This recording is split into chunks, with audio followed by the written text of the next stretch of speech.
welcome to AT&T ThreatTraq for October 15th, 2013. This program provides network security highlights, discussion, and countermeasures for cyber threats. I'm joined today with Jim Clausing. I'm Brian Rexroad, a nice, cozy little group here today. Huh, Jim? Yep. And, it is Security Awareness Month in October, and I thought perhaps maybe it would make sense to start with a little bit of discussion about security awareness. And this is actually a topic that I think I'm kind of fond of, the whole notion of security awareness and the, what are the really fundamental reasons that we need security awareness.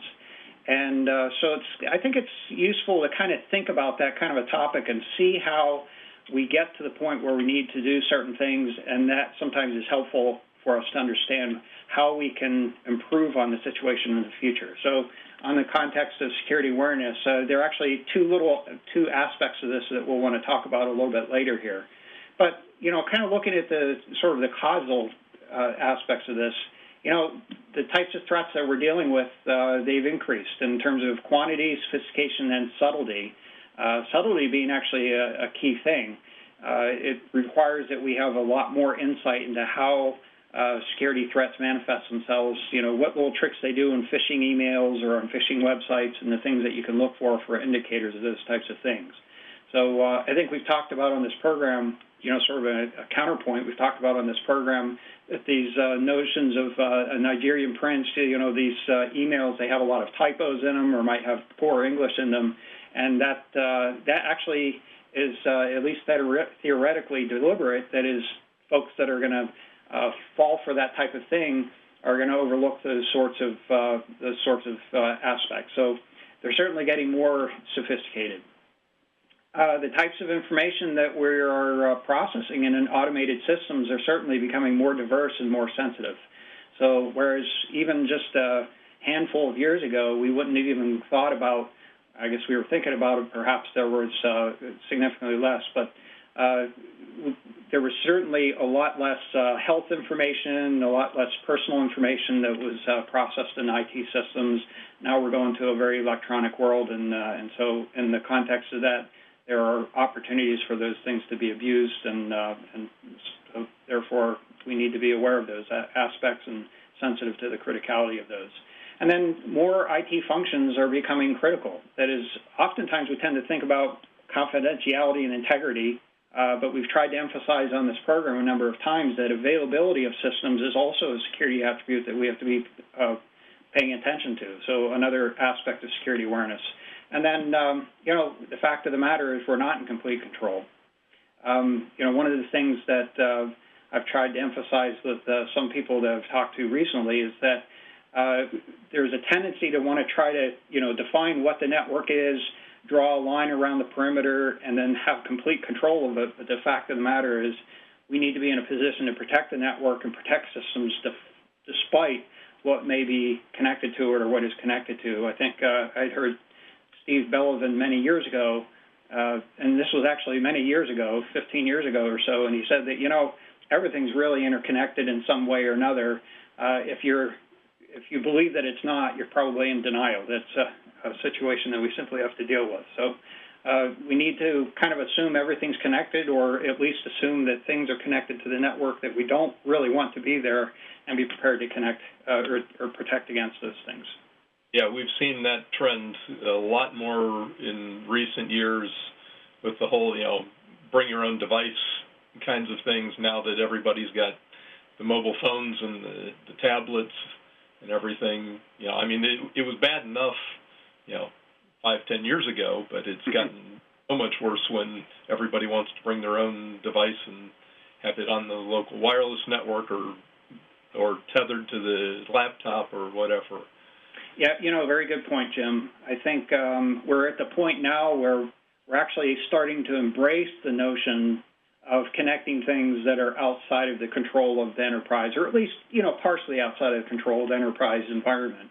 The BYOD is certainly an example of that. Very good. And, the systems and tools, the information technology are enormously complex. That is, when we start thinking about, our traditional network environment, we tended to think in terms of IP addresses, but now we have certainly a lot of network address translation that's in place, virtualized hosts which can come and go, address assignments, virtual LANs, VLANs, and other aspects that make the networking significantly more complex and more difficult to understand exactly what's going on under certain circumstances. So these are certainly things that we need to recognize and be aware of as a part of our security strategy. And then the technical security solutions, and I think this is actually the key one, the technical security solutions have basically failed so far. And so I thought it might make some sense to take a look at that particular topic a little more closely.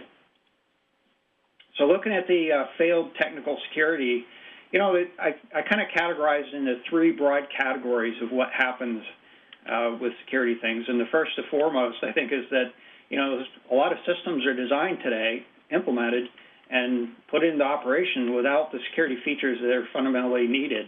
They're just missing. They weren't thought about or even implemented in the first place. So, you know, an example is, I think, you know, we've used passwords for many, many years, and this is a strong example, I believe.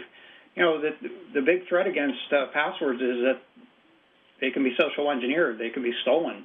And we've had authentication methods that can countermeasure, you know, secure tokens, for example, for using one-time passwords or biometrics that can help to counteract the effects of a socially stolen or otherwise stolen password. So having the proper features and systems is certainly an aspect of this. Secondly, Jim, I think near to your heart, we're always reporting about vulnerabilities and flaws in systems and software, whether it be devices or operating systems or the applications associated with those. That's obviously going to continue for a long time. We're an imperfect world. We have imperfections in the tools that we create, and we have to accept that fact. And then last but not least, missing abuse controls. That is, this whole notion of security features is not necessarily a hard and fast thing. And I think more and more we need to be thinking about when we build applications, how an application might be abused, you know, used in a way that we didn't anticipate and possibly to the benefit of a malicious actor. An example that I've sort of cited here is that there's the possibility on e-commerce sites, if they're not designed well, that somebody might be able to go through an entire transaction up to the point where they can validate whether a credit card is an authorized or a good credit card or not, and then cancel that transaction. And the consequence of that is that somebody that has stolen credit cards or is trying to even perhaps guess past credit card numbers might be able to go through and try to find authorized credit cards or useful credit cards that they might be able to use for fraudulent purchases. So that's certainly a scenario where you know, we have to be concerned about perhaps the volume of guesses that might be possible in a scenario like that. So you know, the upshot of all of this is that we need to be considering security awareness as a part of our defense in-depth strategy. That is, you know, obviously you can't depend on end users to be fully aware of all the security things that they need to be concerned about, but at the same time we have to accept the fact that the tools that we have in place are and will be, for the foreseen future, less than perfect. Yeah, and you know, related to that, and we've talked about it on this program before, is designing secure applications is not easy. But if you don't think about security from the beginning, you've made that job 10 times harder. Mm-hmm. But, you know, these days the incentive is for more features. You know, they want everything to do more, bigger, better, faster. And so, you know, if security isn't even thought of at the design phase, you know, then trying to bolt it on after the fact, you're making the job a whole lot harder. So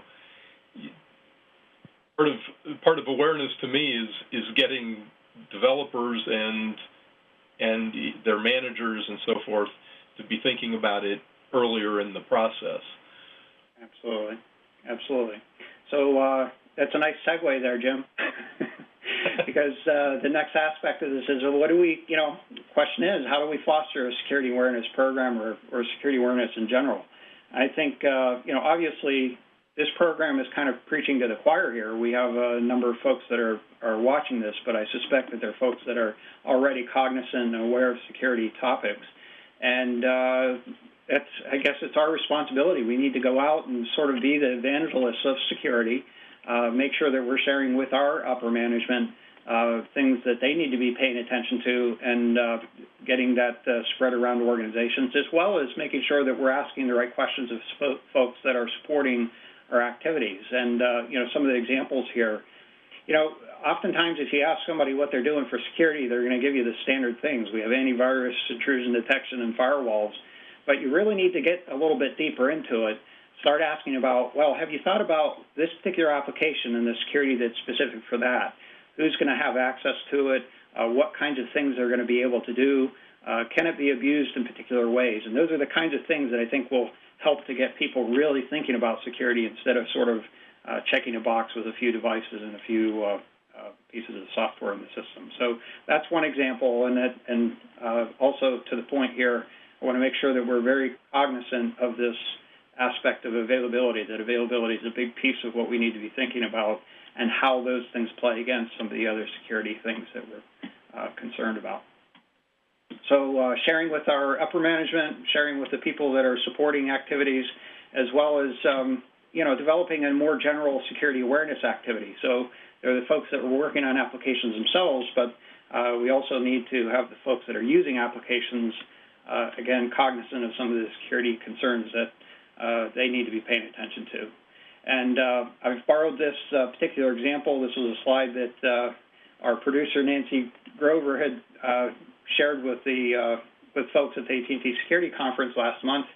And the idea here is to create messages that are very simple, very quick to understand, and very useful for the folks that are being presented to you. This is a good example from Cliff Stoll from the book Cuckoo's Egg back in 1989, and it's treat your password like a toothbrush. Don't let anybody else use it. And I think that's a really terrific example. It kind of drives it home. I certainly wouldn't want to be sharing my toothbrush. So some tips and techniques. One that we've been using internally to AT&T, and I think has been fairly successful, and I think we can step it up even further than that, this notion of a web speed bump. So anytime a website is being accessed through the proxies that is not fully categorized or fully understood, it's an opportunity to remind end users that they should be thinking about where they're browsing to. And what we do is basically present a page and say, do you really want to go to this page? Is it something that you understand is in the context of the business that you're performing? And here's an opportunity to basically back out of that. And it gives us an opportunity, I guess, again, to make sure that they're cognizant of what they're doing, and it's an opportunity to present a message to them. The idea of having very short videos, I would say on the order of maybe 30 seconds or so, where people can take the time, get some real sort of animated views of how they should be thinking about security, how they should be looking at mousing over email messages, for example, to understand where URLs are actually pointing to, even though they may present them in another way. So good teaching points or teaching opportunities. You'll want to find some common touch points. Touch points in this sense are cases where you have an opportunity to present a message. One, for example, is that we have basically an acknowledgement screen. When we log into a single sign-on system for a website, there's an acknowledgement screen. It's a good opportunity to present a very simple message to users to help remind them of their security responsibilities. And then last but not least, phishing tests. Phishing techniques are often used to try to get malware loaded on people's computers or to draw them to a phishing site to steal access credentials or identity information. And by doing tests, it helps people to get used to the notion of checking very regularly for that sort of thing.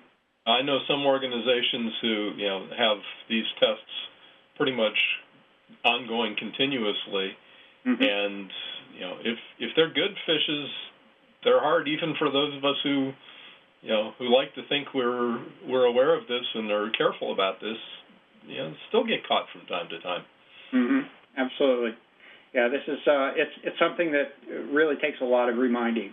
And, we really need to be cognizant. I think this is actually an important point, and thanks for reminding me, Jim, that we have to recognize that most people in an organization aren't focused on security. They're actually hopefully focused on the job that they're there to do.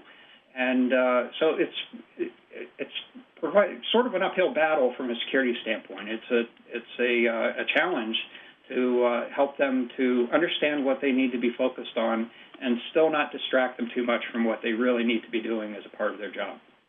So, and to that point, you want the messages to be short, simple, specific, relevant, and something memorable, something that's going to stick in their minds. Again, I think that toothbrush example is a very good one.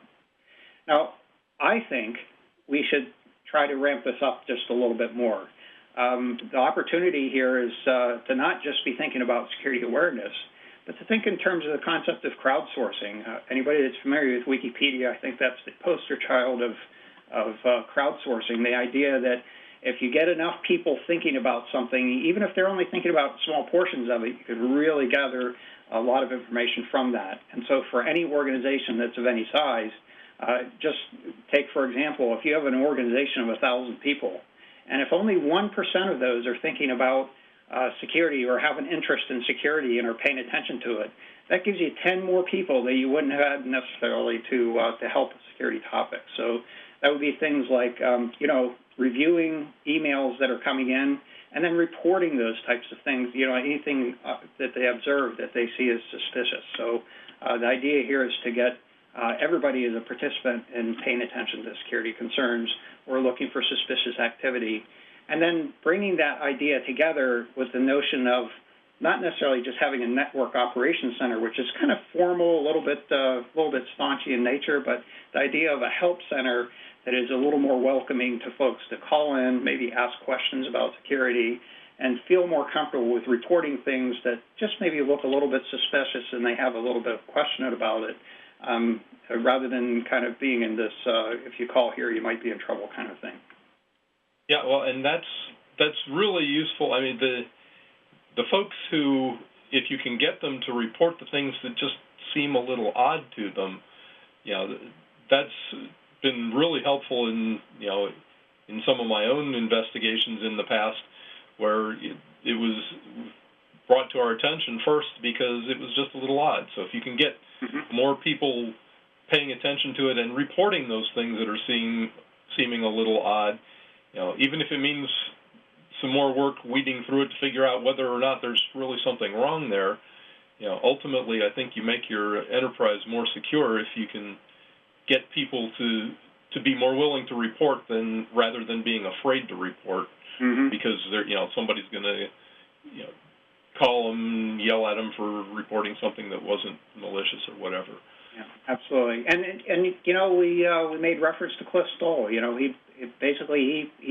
discovered the malicious actors in his systems simply by a very small accounting error that showed up in the usage parameters. And I think it was around 35 cents or something like that. Yeah, it was less than 50 cents. So that's that subtle type of thing that if you have people paying attention to little subtle things that just don't seem to make sense or don't seem quite right and are welcoming that type of input, yes, there's going to be some work involved in it, but it's an opportunity to have much more cognizance of what's going on in an organization. And it's a learning opportunity for those folks as well.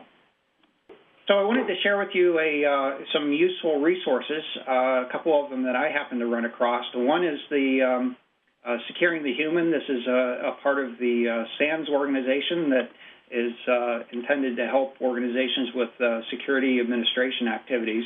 So that's a site that you can go to. I think there's a pay-for type service associated with this, but they have video materials and training materials that you can use as a part of your organization. Very useful if your organization isn't big enough to create your own materials, which, in fact, even if it is you do have a larger organization, there are probably things that are useful there.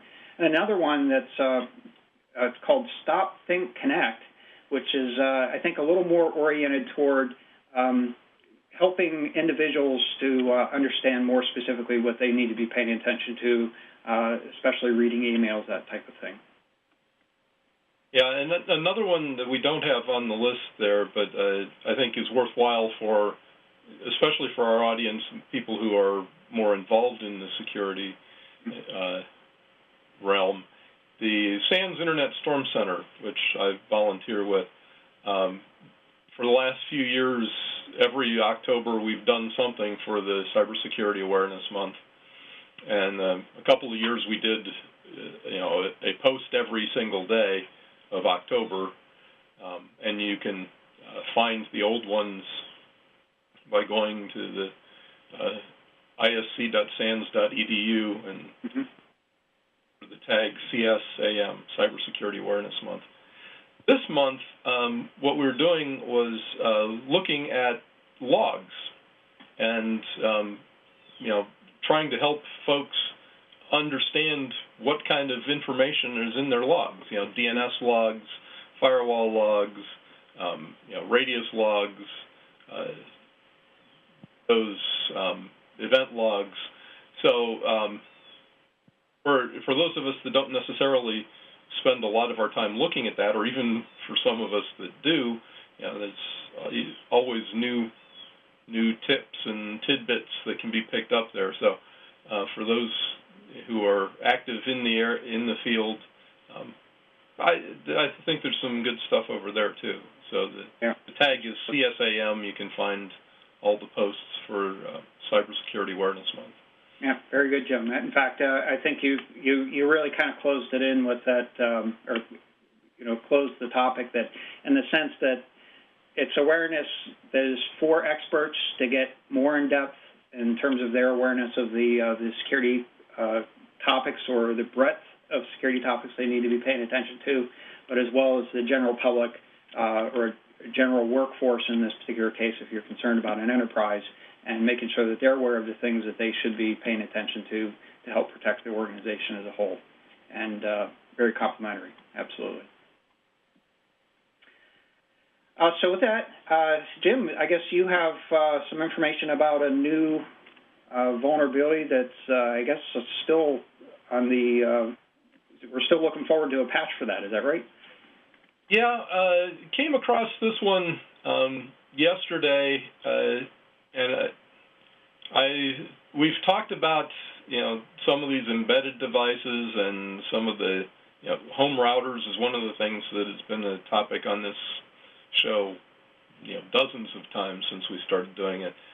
And so I came across this one. I first came across it in Computer World, but I also then found the link back to Craig Hefner is a researcher with Tactical Network Solutions, and his thing is wireless and embedded systems. And he did a blog post on how he found a backdoor that appears to affect 8 or 10 different D-Link devices. Now, D-Link has promised that they're going to have a firmware update by the end of October that closes this backdoor.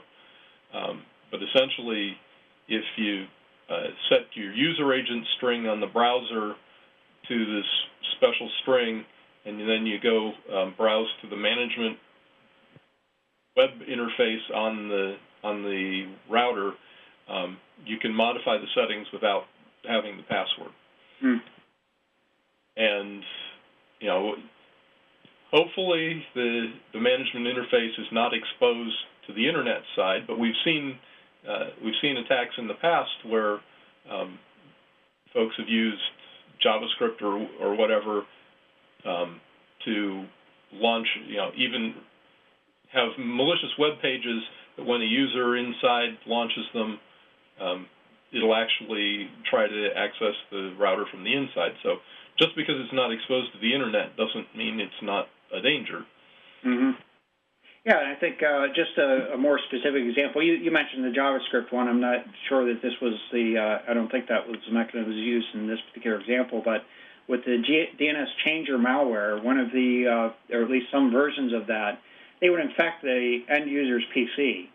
And then what they would try to do is log into certain types of home router devices in that particular case, I think they were using, default username and password to actually try to change the DNS settings on the home router as well.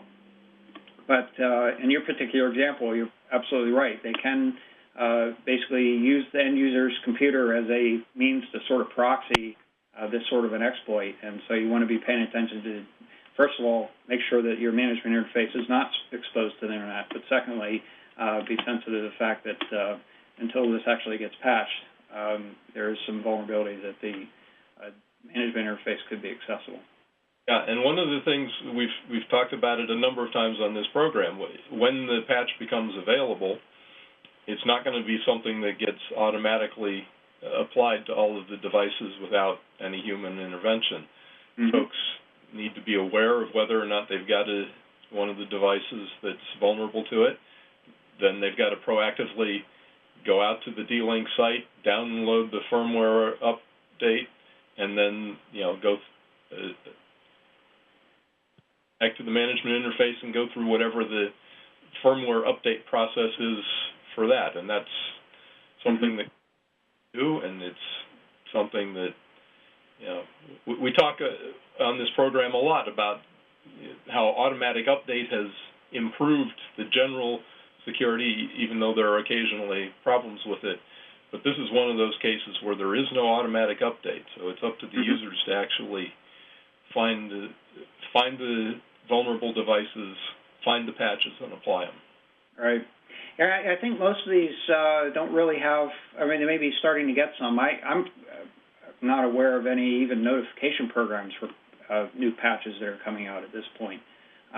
Perhaps if you actually go in and register the device, I think probably it's a small proportion of folks that actually register devices like this.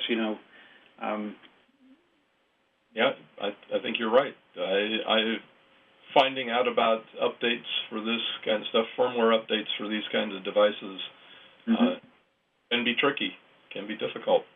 Yeah. So this is a case where, in my opinion, it's a lack of the fundamental security features actually being put into devices right now. At the very least, sort of a notification program that you can notify end users about updates that have been, created, and encouraging folks to actually put patches in place. But I'd like to see more automation in these tools going forward.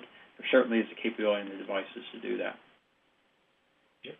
So with that, let's take a look at the weather for last week, that is internet weather in particular. And last week we started out with a little bit of discussion about some denial of service attack activity, a little bit of a switch in the nature that we had seen in terms of trends. This was actually kind of a resurgence of TCP SYN attacks, and that attack actually continued on the order of about 10 days. And so you can see that it's actually in this sort of turquoise color on the graph here. And then there are other activities that are in here, some spikes, and some of this is actually associated with DNS reflection attacks as well. This is actually showing the flow count on a per-hour basis, so up in the hundreds of millions. And not really significant attacks that I would describe these to be, but they are certainly ones that would affect organizations that aren't prepared for it. Next item here is, again, one related to denial of service attacks. This one is specifically associated with port 53 UDP DNS. And again, this is associated with attack activity, DNS reflection attack activity. In this particular case, most of the larger attacks, you can see some spikes in activity or certainly anomalies in the activity relative to what you'd expect for sort of a constant home of DNS activity on the Internet. The larger attacks there were against some targets in China.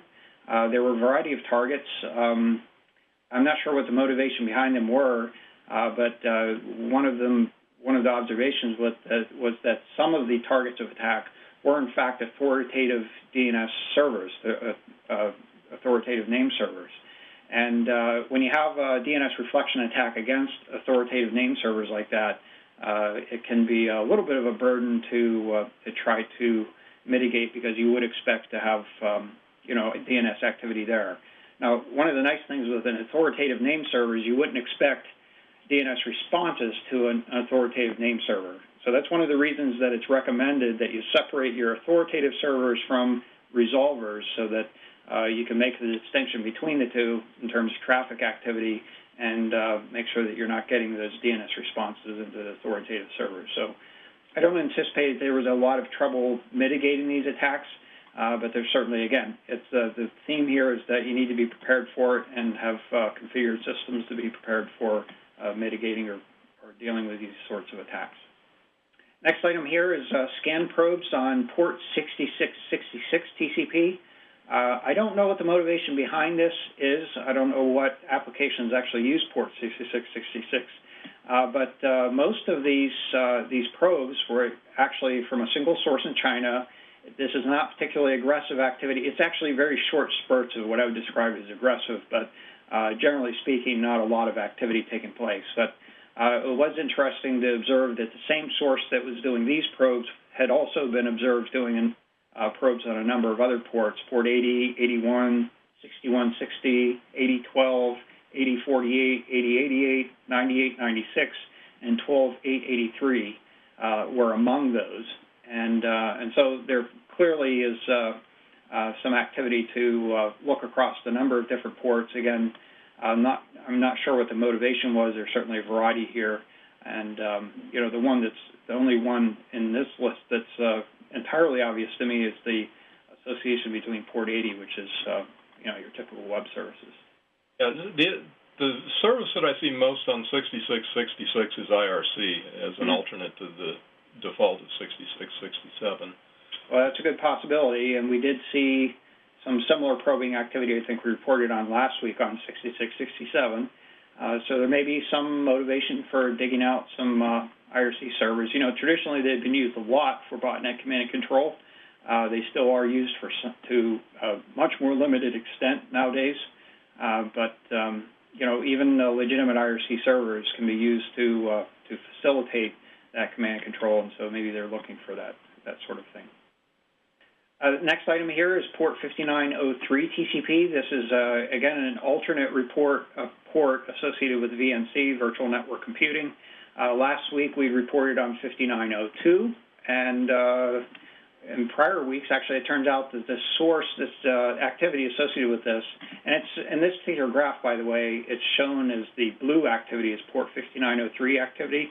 But it turned out the same source had been attributable to scanning activity prior on port 5902, and then prior to that on 5901, and then even prior to that, port 5900. So it looks like at least that particular source is kind of walking through a number of different ports associated with virtual network computing, which is basically a remote access, desktop type access mechanism, most likely to do password guessing and try to get into the systems in an unauthorized way.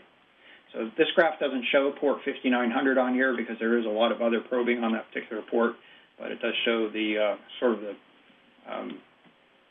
summation of port 5901, 5902, and 5903. Yeah, and you'd think that there would be diminishing returns in going too much further because the vast majority of the VNC users are going to be that will be using 5900, but far fewer of them will have, 2 active sessions or 3 or 4. So you'd think as they get further on, there'd be diminishing returns on that. Yeah, I think that would be very much true. And in fact, just the lack of frequency of those types of events is kind of an indicator. That is, if we start to see 5904, it suggests to me that perhaps there was some lucrative return on 5903, and they're just really trying to complete the circle. So, or continue to do it until they've decided that it's not worth the trouble. And it's also, I guess, kind of important to keep in mind that doing this scanning activity is fairly painless these days. So, from the attacker's point of view, at the very least. So it's not as if they need to get a whole lot of return out of it to really be motivated to do the scanning. Yeah, and I had seen some of this on my home system too. I saw the 5901 and the 5902, so I was interested that it showed up in our network traffic here too. Taking a look at our traditional pie chart to see what types of ports that have been scanned over the last week or so here. And far and above is port 53 UDP. This is very much attributable to DNS reflection attack activity. We're going to take a little bit of a different look at that, actually a couple of different looks at that later on. Port 445 TCP is next on the list here, followed by port 1433 TCP. And then we have the traditional ports that are associated with the peer-to-peer activity on the zero-access botnet. We'll take a quick look at the progress on that activity. And then port 80 TCP, and then port 3389 TCP. Then port 3389, of course, 80 is web, and then 3389 being remote desktop protocol. Related to that particular pie chart, this is another way of looking at the same type of data. This is in terms of the frequency of probes associated with each of the ports. That is, if you were to look at it in terms of probes per source IP address that are performing those probes. And the reason I brought this up is because we've looked at this, it's been some time since we looked at it, but the amount of aggression that you see on a particular port suggests to what extent that the software that's doing the probing has been customized for that purpose. And in this particular case, I had mentioned that the port 53 UDP over here on the left had been attributable to DNS reflection attacks.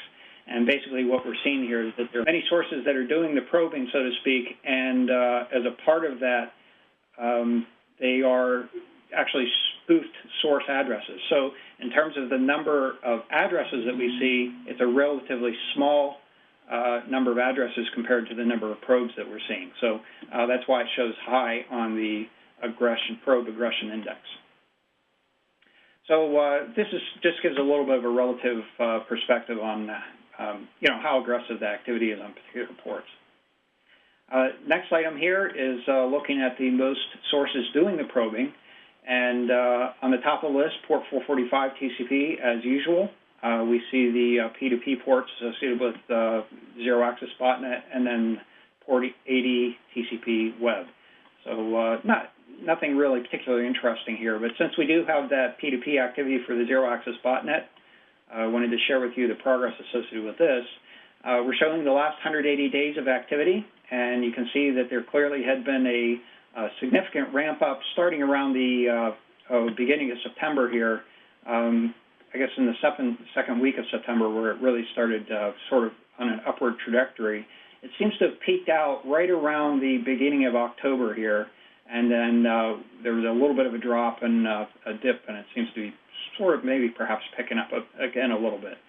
So we've kind of reached the peak finally in terms of the amount of activity associated with that. Again, it's the peer-to-peer command and control activity associated with the zero-access botnet, which is probably a really relatively strong indicator of how many infections are really out there. And then last but not least, let's take a look at the daily reconnaissance index. Again, this is getting a relative view of the amount of probing activity that's on the network in terms of the number of sources as well as the number of probes. And again, we see some kind of big spikes in the activity in terms of predominantly contributed to by the number of probes, not so much a significant increase in terms of the number of sources over the last week or so. And again, that's attributable to the activity, the DNS reflection attack activity that we've been seeing. So the index right now is quite a bit higher than we've seen it in quite some time.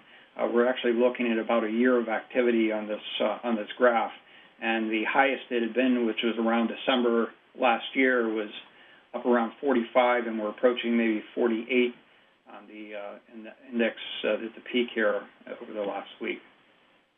All right, so that's our show for today. If you'd like to get in touch with us, you can email us at threattrack@list.att.com. You can find us on Twitter. Our handle is @ThreatTraq.